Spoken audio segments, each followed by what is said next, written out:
Guys, welcome to my channel আমার ঘরকন। আর আমি হলাম নম্রতা।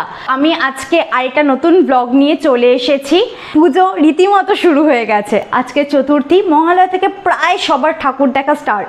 কর্মজীবনের সাথে যারা খুব ভাবে জড়িত তারা এই পুজোর সময়গুলোতেই ছুটি পায় তাদের পরিবারের সাথে সময় কাটানোর জন্য। বাড়িতে চটজলদি কোনো রান্না করা যায় সবার জন্য, একটু টেস্টি, ভালো, একদম ফার্স্ট ক্লাস। তো সেরকমই চটজলদি একটা রেসিপি নিয়ে আজকে আমি আবার এসে গেছি হাতাখুন্তি সিরিজের পঞ্চম পর্বে। তো আজকের রেসিপিটা কি সেটা চলো দেখে নেওয়া যাক, সেই সমস্ত কিছু আয়োজন করে। আজকের রেসিপিটা হচ্ছে গলদা চিংড়ির কালিয়া। এই যে গলদা চিংড়ি এসে গেছে, গলদা চিংড়ি কালিয়া। আজকে আমি দুপুরবেলা বাজারে গেছিলাম আমার বরের সাথে। তো ওখানে গিয়ে দেখলাম গলদা চিংড়িগুলো বিক্রি হচ্ছে, নিয়ে নিলাম। তাই ভাবলাম যে আজকে যখন এটা করছি তাহলে এটা তোমাদের সাথে একবার শেয়ার করা যাক, তাহলে চটজলদিতে তোমরাও কখনো ট্রাই করতে পারবে। তো চলো এর জন্য কি কি লাগবে, কিভাবে কি করব সবটাই দেখে নেওয়া যাক। আমি এখানে গলদা চিংড়ি নিয়ে নিয়েছি। এবার এটাকে একটু ম্যারিনেট করব। ম্যারিনেটের জন্য আমি নেব নুন, হলুদ, সামান্য একটু লঙ্কার গুঁড়ো আর লেবু। প্রথমে একটু নুন দিয়ে দিচ্ছি, আন্দাজ মতো এটা দিতে হবে, কারণ এটার না সেরকম কোনো মাপ নেই ম্যারিনেটের ক্ষেত্রে। তারপর দেব একটু সামান্য হলুদ। আচ্ছা, আমি গলদা চিংড়িগুলো বাজার থেকেই কাটিয়ে এনেছি, তাই আমার এখানে আর কাটার কোনো পর্ব নেই, এখানে কাটার কোনো ব্যাপার আর নেই, যেহেতু বাজার থেকে আমার গলদা চিংড়িগুলো কাটিয়ে আনা। সামান্য একটু লঙ্কার গুঁড়ো, একদম অল্প। আর এবার লেবুটা দিয়ে দেবো।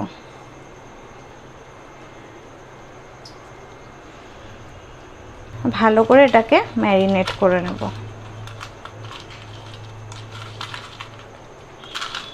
এটা আমার ম্যারিনেট করা হয়ে গেছে। এবার এটাকে আমি সাইডে রেখে দেব।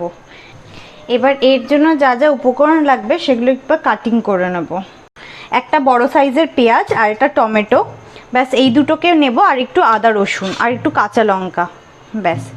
এছাড়া আমি আর কিচ্ছু দেব না, মানে এটা যত তাড়াতাড়ি সম্ভব তত তাড়াতাড়ি করার একটা উপায়। আমি এগুলোর সব পেস্ট করব, তার জন্য এগুলোকে কোনো মানে সাইজ মেনটেন না করলেও হবে, বড় বড় করেই চপ করে নেব। আদা রসুন আমি দুটোই ভিজিয়ে রাখবো জলে, কারণ জলে যতক্ষণ আদা রসুনটা থাকবে ততক্ষণ তার যে ওপরে খোলসটা সেটা ছাড়াতেও তাড়াতাড়ি হয়ে যাবে। পেঁয়াজটা আমি কেটে নেব। পেঁয়াজটাও তোমরা জলে ভিজিয়ে রাখতে পারো, তাহলে তার খোসাটাও তাড়াতাড়ি খুব উঠে আসে। মোটামুটি আমি 12 কোয়া রসুন নিয়েছি। তো আমার এখানে সমস্ত কিছু দেখতে পাচ্ছ রেডি হয়ে গেছে কাটাকুটি। এখন একটু মশলা লাগবে, হলুদ, নুন, এদিকে লঙ্কার গুঁড়ো, আমার তেল। আচ্ছা, আমার কাছে টক দই ছিল, তো আমি একটু টক দই অ্যাড করব। যাদের কাছে নেই, থাকবে না বাড়িতে ইনকেস, তো তারা নাও অ্যাড করতে পারো, মানে ম্যান্ডেটরি নয় যে অ্যাড করতেই হবে, কেমন? তো আমি এখানে একটু মশলা নিয়ে নেব, একটু চারমগজ নেব, এতে কাজুও দেওয়া যায়, যেহেতু আমার কাছে নেই এই মুহূর্তে তাই আমি কাজু ছাড়াই এটাকে বানাবো। তেজপাতা, শুকনো লঙ্কা দেব। শুকনো লঙ্কা দুভাবে ব্যবহার করব, আমি সেটা বলেও দেব, তো একটু বেশিই নেব। একটু ফোড়নে যাবে, একটু রান্নায় যাবে। ফোড়নটাও রান্না, কিন্তু এক ধরনের পেস্টে যাবে। দেখাবো।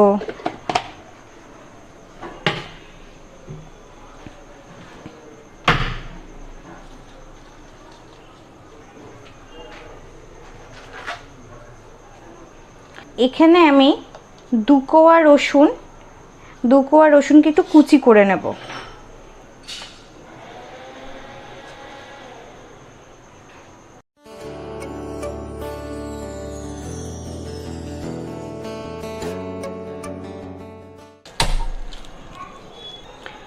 কড়াইটা একটু গরম হলে আমি এতে তেল দেব, খুবই সামান্য তেল দেব। সামান্য গরম করে নেব। আমি এতে শুকনো লঙ্কা গোটা, 3টে কাঁচা লঙ্কা, কেটে রাখা পেঁয়াজ কুচি, কেটে রাখা টমেটো কুচি, আর এদিকে আদা রসুন সবটাই দিয়ে দেব। দিয়ে কিছুক্ষণ একে টস করে ঢেকে দেব।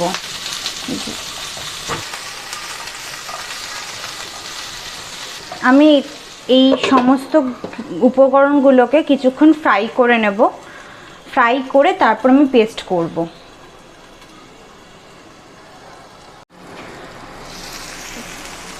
আমার এটা ফ্রাই করা মোটামুটি হয়ে গেছে।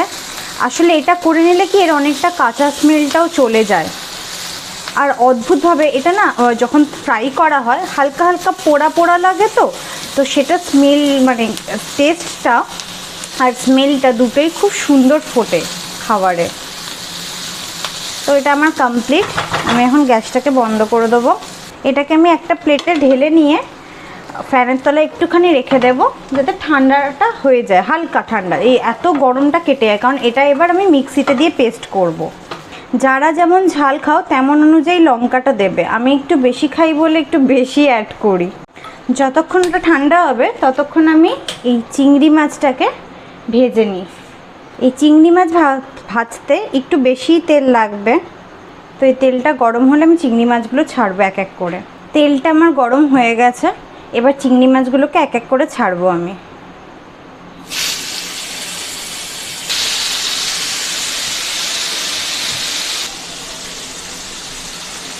আমার চিংড়ি মাছ ফ্রাই হয়ে গেছে। খুব বেশি ভাজবো না, নাহলে এটা খুব শক্ত হয়ে যাবে মাছটা। হ্যাঁ দেখছো আমার চিংড়ি মাছ ভাজা একদম কমপ্লিট। টমেটো রসুন পেঁয়াজ যেগুলো আমি একটুখানি ফ্রাই করে নিয়েছিলাম একদম ঠান্ডা হয়ে গেছে। এবার একে আমি পেস্ট করে নেব।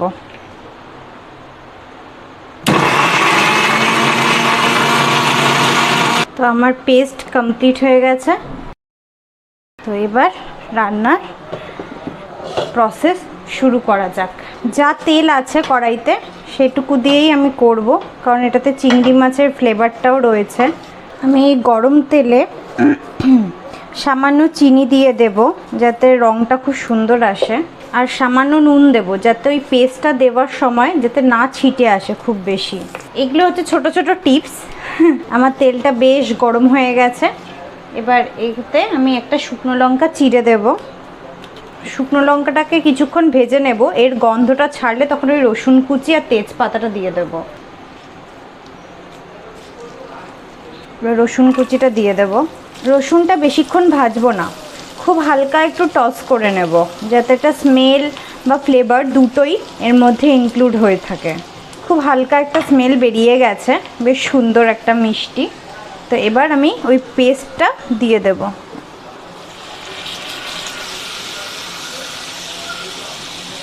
হাই ফ্লেমে এটাকে একটু ভালো করে কষাবো যাতে যতটুকুই এর মধ্যে রসুন আদা টমেটোর কাঁচা ভাবটা আছে সেটা যেন একদম চলে যায়।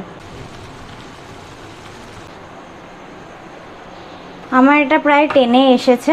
এবার এর মধ্যে আমি এক এক করে মশলা অ্যাড করব।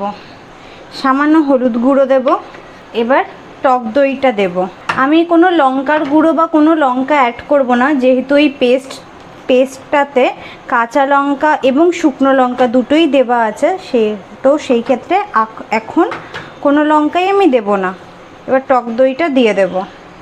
আচ্ছা বলে রাখি, টক দইটা যদি কেউ ইউজ করেন সেক্ষেত্রে পরিমাণটা কম দেবে, কারণ টক দইতে টক ভাব যেমনি আছে টমেটোতেও সেমনি টক ভাবটা আছে। তো সেক্ষেত্রে দুটো বেশি হয়ে গেলে বড্ড টক হয়ে যাবে। রং চাইলে মানে যাতে রংটা লাল হবে সেই জন্য একটু কাশ্মীরি লঙ্কার গুঁড়ো অ্যাড করা যেতে পারে। এবার এটাকে ভালো করে আমি মেশাবো। আমি সামান্য কাশ্মীরি লঙ্কার গুঁড়ো দিয়ে দেব। আচ্ছা বলে রাখি, টমেটো সস কিন্তু দিতেই হবে এরকম কোনো ব্যাপার নয়, চাইলে দিতেও পারো নাহলে নাও দিতে পারো।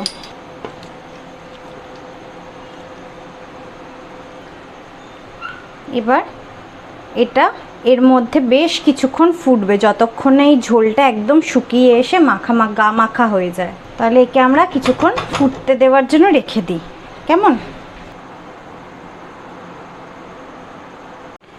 দেখি কেমন কি এসেছে। তো মোটামুটি আমার হয়ে এসছে।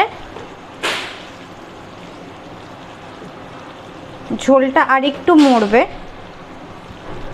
মানে আরেকটু কষবে, শুধু মশলাগুলো গায়ে লেগে থাকবে, তাহলেই খেতে মজা। আচ্ছা, চাইলে না কেউ এতে ধনেপাতাও অ্যাড করতে পারো, কিন্তু সেক্ষেত্রে ফ্লেভারটা কিন্তু অনেকটাই চেঞ্জ হয়ে যেতে পারে।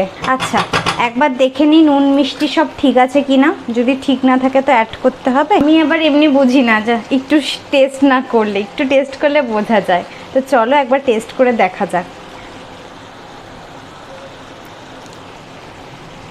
বেশ হয়েছে, বুঝতে পারিনি এত ভালো হবে। একদম নুন মিষ্টি ঝাল পারফেক্ট, একদম পারফেক্ট। আর কিছু প্রয়োজন নেই এতে, শুধু এটা একটু কষে যাবে। আমার একদম হয়ে এসেছে। এবার আমি গ্যাস বন্ধ করে দেবো। আমার কমপ্লিট একদম।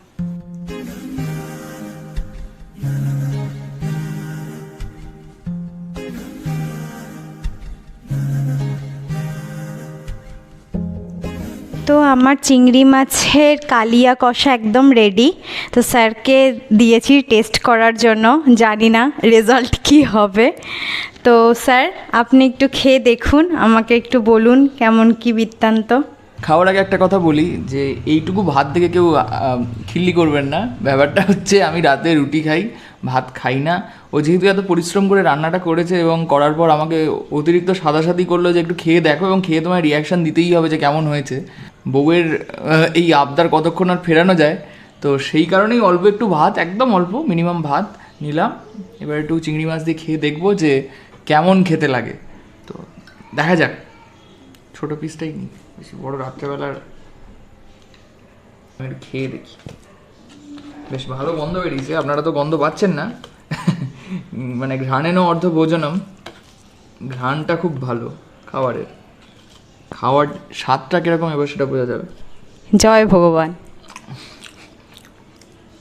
দুর্দান্ত খেতে হয়েছে। আমি জানি না এটা কি বানিয়েছো এটা? এটা চিংড়ি মাছের কালিয়া কষা। খুব সুন্দর খেতে হয়েছে, প্রাণ জুড়িয়ে যাচ্ছে। চিংড়ি মাছটা ভালো ছিল, সকালে যে আনা হয়েছে ভালো চিংড়ি মাছ আনা হয়েছে। এখন তুমি বলো কতটা কি ফ্লেভার, টেস্ট, এনিথিং? খুব ভালো হয়েছে, আমার মনে হয় খুব ব্যালেন্সড রান্না হয়েছে। কালিয়া করতে গিয়ে অনেক সময় যেটা প্রবলেম হয় যে প্রচুর ঝাল দিয়ে ফেলে মানুষজন, আমার সেটা একদমই লাগছে না। খুব সব কিছু খুব ব্যালেন্স লাগছে, মানে নুন মিষ্টি ঝাল সব কিছু খুব খুব ব্যালেন্সড ফ্লেভারের একটা রান্না। তো আমার তো বেশ লেগেছে, খুব ভালো খেতে। আমি জানি না মানে এর চেয়ে ভালো আর কী হতে পারে চিংড়ির। Very good, thank you. তোমরা দেখলে আলটিমেটলি রান্নাটা কমপ্লিট করলাম, ভালো কমেন্টও পেয়ে গেলাম, মানে ঘাম ঠাম ঝরিয়ে আলটিমেটলি খাটনিটা সার্থক হলো আমার। তো যাই হোক, এখন আর বেশি কথা বলবো না। রান্নাটা ভালো হয়েছে, এটা আমার কাছে অনেকটা বড়, কারণ যতই করো না কেন, মানে রান্নাটা যদি একটু 19-20 হয়ে যায় না, মনটা এমনি মরে যায়। তো আলটিমেটলি ভালো লেগেছে ওর। তো আর তো খাওয়ানোর কেউ নেই, ওরই ওপর সব কিছু এক্সপেরিমেন্ট। তো যখন ভালো লেগেছে আমিও খুব খুশি। তো আজকের মতো এখানেই শেষ করছি, আবার আসবো আরেকটা ব্লগ নিয়ে। তোমরা সাথে থেকো, দেখতে থাকো। আর হ্যাঁ, অবশ্যই মনে করে কিন্তু লাইক আর সাবস্ক্রাইব করো, আর আমাকে কিন্তু প্রচুর ভালোবেসো। আর সবাই পুজো ভালো করে কাটিও। Tata, good night.